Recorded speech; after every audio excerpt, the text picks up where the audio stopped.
Hello friends, and welcome back to my channel. Today is January 7th, 2026. I'm Cassidy Carson, and this is the life of a writer.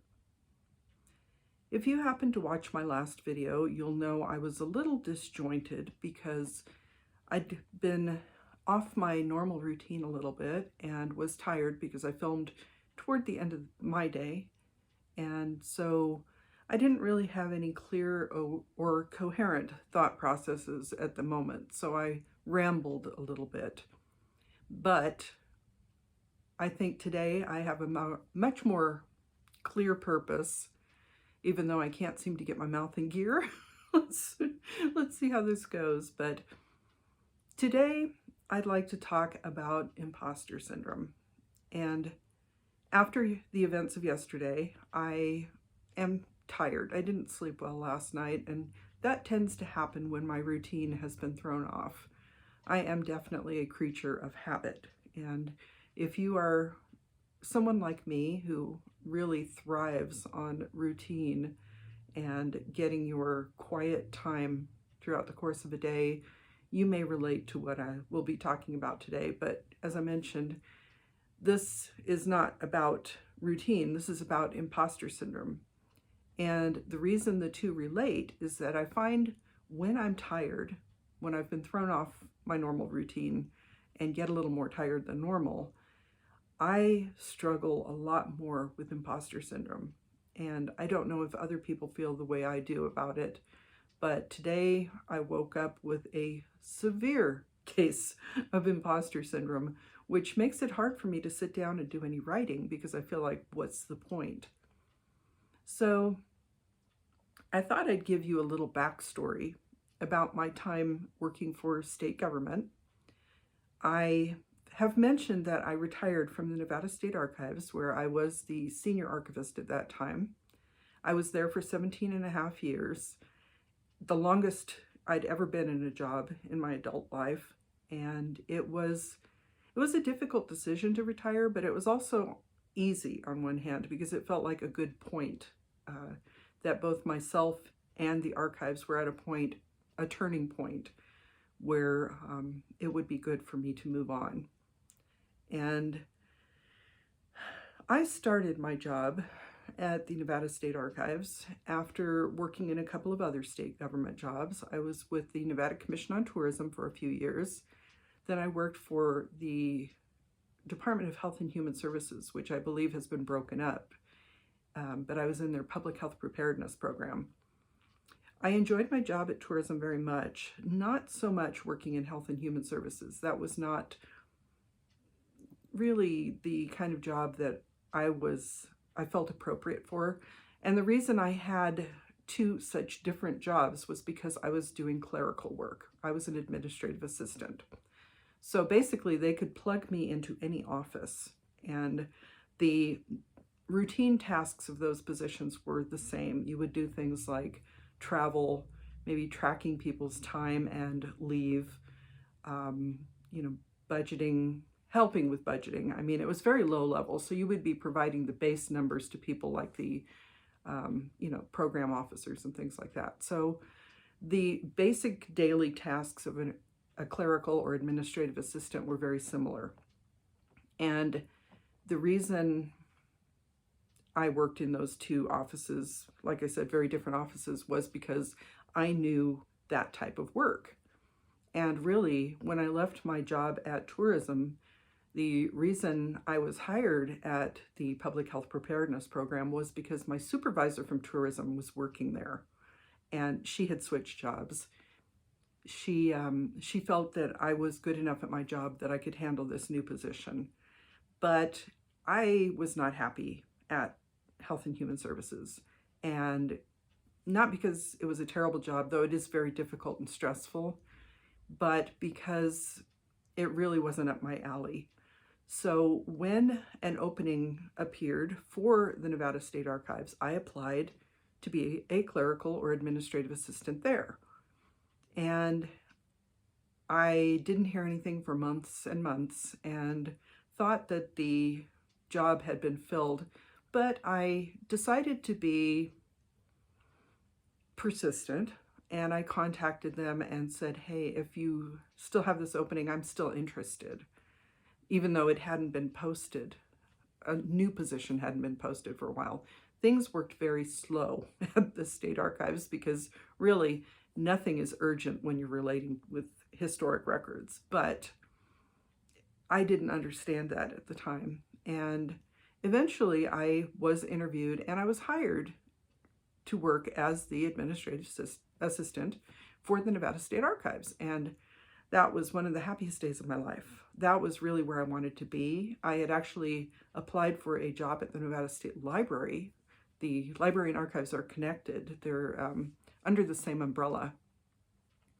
And that was back in the 1990s. So by the time I was hired at the Nevada State Archives, it had been 10 years since I applied at the library, 10-ish years. So I was thrilled to be in that building.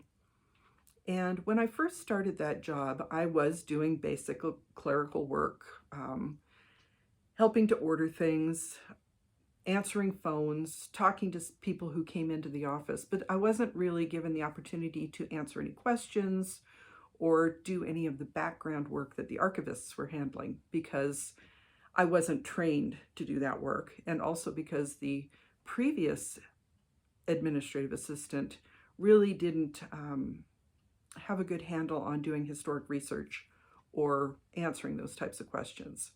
So when someone asked a question, I would say, okay, let me get an archivist for you, or I would take a phone message and hand it off to one of the archivists for them to answer. So I did not have a lot to do when I first started there because it was a small staff. We really didn't order a lot because there was also a small budget. And basically my daily task was to answer phones and talk to people who came in.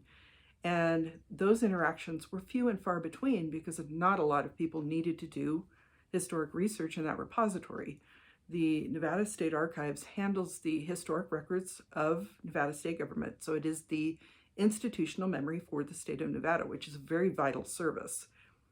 And this was helpful to agencies who were updating budgets. It was helpful to governor's staff when they were looking at the way agencies were organized and how they had been moved around government in the past. So there was a lot of very important information stored at the state archives and continues to be to this day, but it's not information that people may have needed on a daily basis. So when I didn't have a lot to do, I ended up starting to do my own research. I learned the records. I would occasionally be contacted by people who were looking for genealogical information, and the Nevada State Archives did not have a lot of that because they dealt more with state government records than with the historic personal records of people throughout Nevada. Archives are very different. So the California State Archives, for example, may have a lot different information than the Nevada State Archives, particularly since the California State Archives, I believe, has historic records dating back prior to California statehood, back to when there was more of a Spanish and Mexican presence in the state. So the Nevada State Archives dealt primarily with records starting in the Nevada territorial period and even back to Utah territory. So it chronicled some of the early evolution of the state, but it was primarily focused on state government records, so anything prior to 1864 when Nevada gained statehood. So I was learning this as I went, learned a lot about Nevada state history or Nevada state government history, and I began to be able to answer a few of the easier questions to the point where my fellow co-workers, the archivists and the archives manager, started to trust me to answer these questions because they knew I would do the proper research and provide the best information that I could find. And the people who were requesting the information, they were the ones who were going to have to figure out what to do with that information. I was not telling them anything other than, here is a document that may help you answer this question. I was not answering particular questions for them. And I don't know if that makes sense, but primary source documents deal with very specific moments, in this case, in a state agency's history. So I might find a document where someone had written a letter to a state agency requesting a certain piece of information.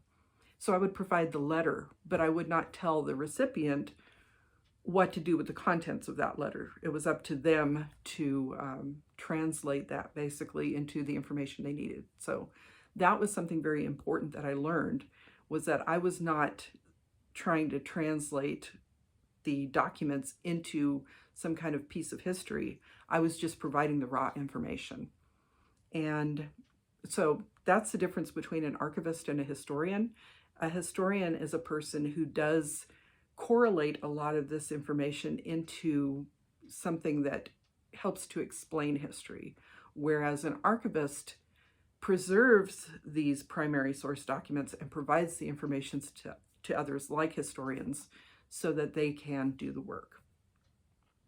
And as I said, at the time I was hired, I was an administrative assistant. So I did not have training in this type of work. I was not a trained archivist. I was not a trained historian. I had 2 associate degrees, one in general studies and one in arts, I believe. I don't remember the exact label for that degree, but I had 2 associate's degree, and I started working on my bachelor's degree. Now, when I was going back to school to get my bachelor's, my intention was to go into education and become a teacher. But as I worked at the state archives, I really found that I enjoyed that work. So I backed off on the education element and went more in the direction of historical research. And I learned more about those aspects. But I was going to the University of Nevada, Reno, and they did not have an archival program, an archival studies program. They had enough history classes for me to get not a specific minor in history. I basically got a general studies degree with an emphasis in history. And that helped me hone my research skills. So by the time I received that degree, one of the archivists had retired, and I had enough apprenticeship basically under my belt to be promoted into an archival position. Now, as I mentioned, there are archival degrees, but those are fairly new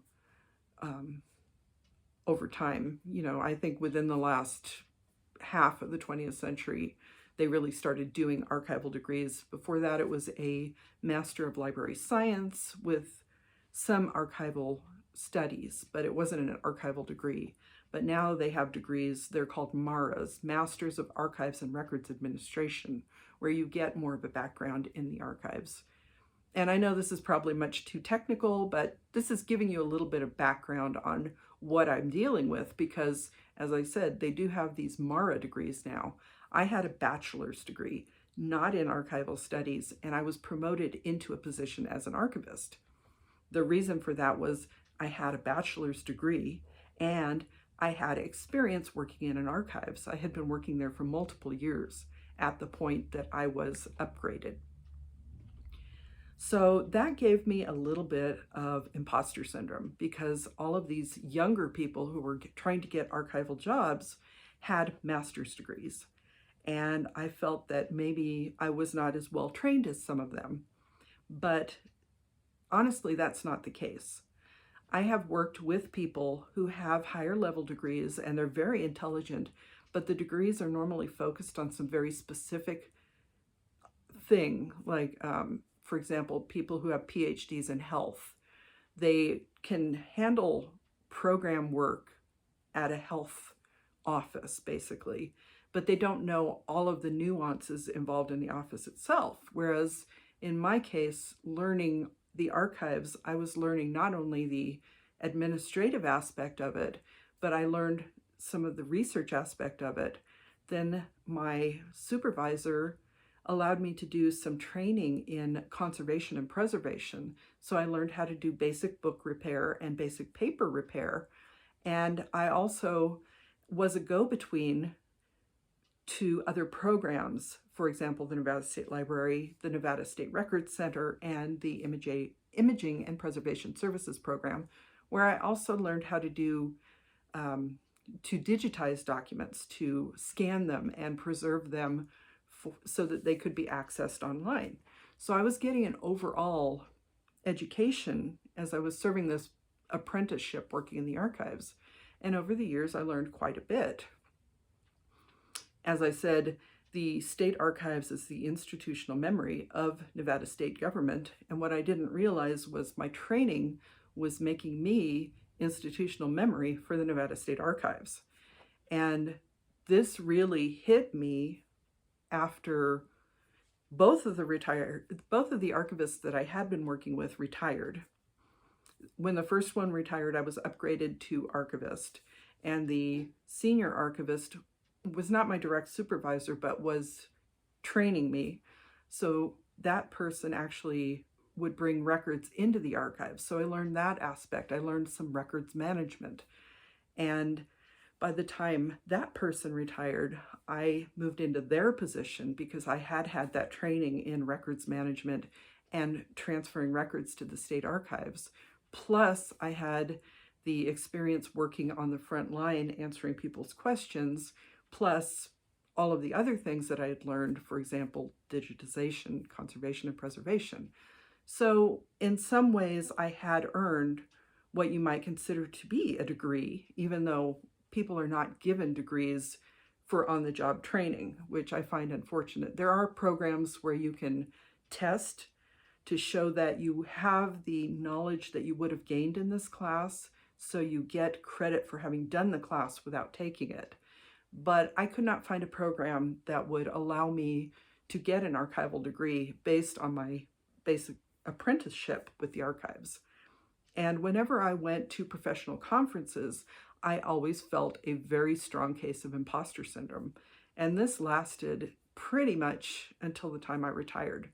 By the time I retired, looking back, I realized that I actually had a very good handle on the job. I had a pretty good handle on what an archivist did. I could answer a lot of the questions probably on the certified archivist exam, though I will say they will not allow you to become a certified archivist unless you have a master's degree. So I was never able to actually test that theory, but I had the knowledge necessary to be an archivist at the Nevada State Archives.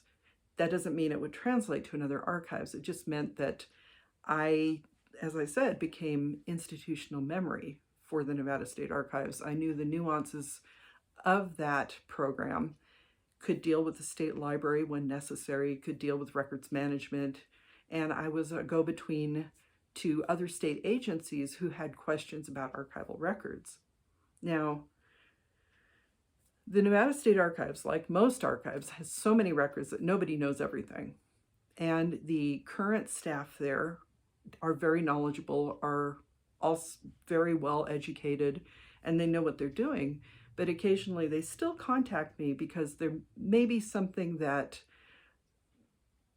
they don't quite know how to track down, and I may have figured out how to do that somewhere along the way. When I left, I wrote up a very detailed list of things that I had learned over the years to pass along to the newer archivists, because they were very new to the state archives when I left. And I feel like the archives is in good hands. And I think going forward, they're going to do a wonderful job of preserving the state records. But as I said, it was time for me to transition out of that position and to go back to writing, which really is something that I've been wanting to do for years. So with that long-winded story about my time at the Nevada State Archives and imposter syndrome, I can talk a little bit about my current imposter syndrome as a writer, because I began writing in the 1980s when I was young, newly married, had young kids in the house, and at that time I was trying to traditionally publish. I went through a variety of submission processes. I did try to get an agent at one point, but I was not successful. It has always been very difficult to get an agent and to get a traditional publishing contract, because there is so much competition out there. Well, it is competition at that level, even though I don't think writers themselves are competitive. I think we each bring a little bit of our own strengths and weaknesses into our writing. And that's where the imposter syndrome really comes in, is when we start focusing on our weaknesses over our strengths. And going back to, TLDR, back to the beginning of this, after being tired from yesterday's adventures, today I'm feeling a very strong case of imposter syndrome when it comes to my writing. And it's hard to sit down and concentrate when I think that I'm writing the worst thing ever. But I have to remember my background as a writer. I said, going back to the 1980s, I did go through a period of time where I did try to traditionally publish. I submitted television scripts, I wrote a screenplay, I wrote poetry, I wrote articles, and I did get some articles published. I did get a poem published in multiple places. So I had some minor successes. I even got paid for one of my articles, which was very exciting. So it's not like when I retired, I was starting out my writing career as a brand new writer. I do have writing experience, and I have basically 3 decades of writing experience at this point. And some of that writing I may have done professionally for work, because I was writing things. I would do newsletters for some of the jobs I worked at, and I had to write articles for those. Actually, when I went to college, I was the editor of the college newsletter. And so I had that experience as well. And I have a broad variety of writing experience. So again, I'm in a position where I don't have something like a Master of Fine Arts in creative writing. I have a lot of life experience, and I have to stop and remember that. Doesn't mean I'm the best writer in the world, doesn't mean I'm the worst writer in the world, but it also means I'm not a beginning writer. And that's where this is interesting, because basically I'm starting from scratch again. I haven't tried to submit to any publications for a very long time, and I am not trying to traditionally publish anymore, because I think that time has passed. I don't know, at some point, if I may write something that I feel should be traditionally published, but at this point, self-publishing is perfectly fine for me. And I'm fortunate in that my husband and I are doing this together. So if there's something I have trouble figuring out on the writing front, especially the technical aspects like formatting things, he learned Atticus and taught me how to do that, to format my own manuscript. And he went through the process of getting book covers from 99 Designs before I did. So he walked me through the contest on 99 Designs to get the book cover that I felt would be best for my book. And he was the one that found our editing services. So I'm very grateful for the work that he has put into it. And I'm kind of writing on his coattails where it comes to the more technical aspects of our writing careers. In my case, I am trying to focus as much as possible on my writing, because I feel a need to catch up with all the writing I didn't do over the years when I was working outside the house. And I'm in my 60s, so I don't know how much time I have going forward to continue writing. None of us at any point knows how much time we have, but I think as we get older, we feel that approaching deadline, if you want to call it that, a lot more strongly than we do in our youth. Because in our youth, we feel like we're going to live forever and that we're invincible. But as we get older, we learn that's not the case. And I really have so many stories that I want to share before that eventuality happens. And getting these stories out is very difficult when I'm feeling a strong case of imposter syndrome.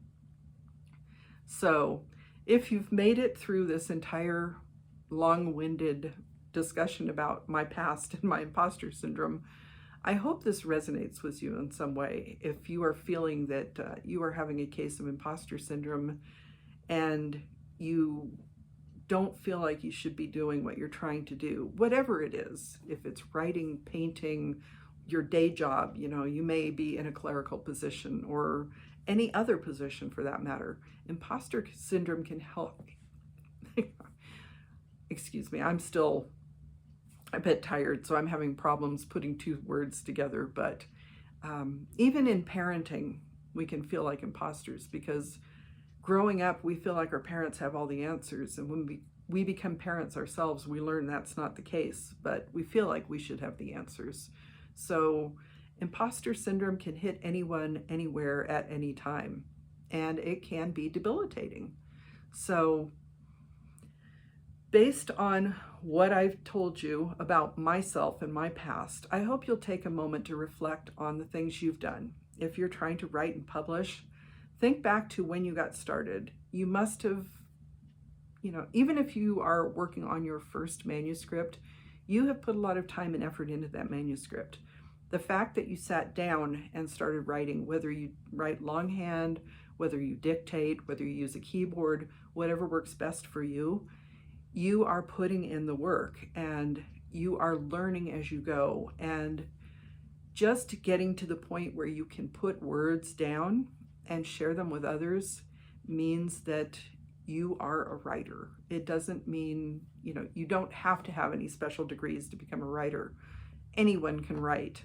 Whether anyone wants to write is another matter.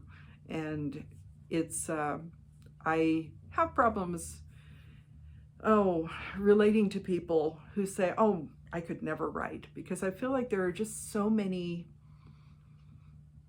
different things that we can write about. There are so many inspirations in our daily lives that we can write about. And I do understand that there are some things that people just don't feel they're good at. Math is one of my least favorite things, but I continue to do math just to keep my mind sharp. That doesn't mean I'm going to become a mathematician. So I think even if a person feels like they can't write or they don't want to be a writer, they can still do things like journal, just to keep those skills fresh and to keep track of what's going on in their lives, because it's so hard to remember everything.